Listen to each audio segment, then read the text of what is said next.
एका पोरीने चीट केलं म्हणून स्वतःचं आयुष्य संपवायचं खरंच इतकी स्वस्त आहे का तुमच्या आयुष्याची किंमत? 1-2 आठवड्यापूर्वी माझ्या एका मित्रानं स्वतःला संपवण्याचा प्रयत्न केला. का तर त्याला आवडणारी जी पोरगी होती तिथं दुसरीकडे लफडं सुरू होतं. नेमकं त्यांचं काय झालं मला काय तेवढं माहित नाही, पण त्याने एकदा व्हॉट्सअपवर स्टेटस ठेवला.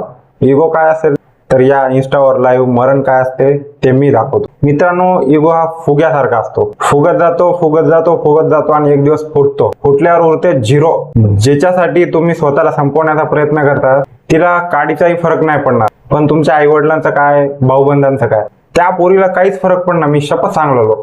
4 पोरांसोबत उष्ट होऊन माय हबी इज माय लाईफ असं पोरी खुशाल टाकतात. आता आज दुःख आहे, उद्या थोडं कमी होईल, परवा विसरून जाशील. एका व्यक्तीसाठी स्वतःला संपवू नका. तुम्हाला तुमचा अभिमान नाही वाटला तरी तुमच्या मायबापाला वाटेल काहीतरी करतंय लेकरू. प्रेमासाठी जगणं ठीक आहे, पण प्रेमासाठी मरणं कधीच ठीक नाही.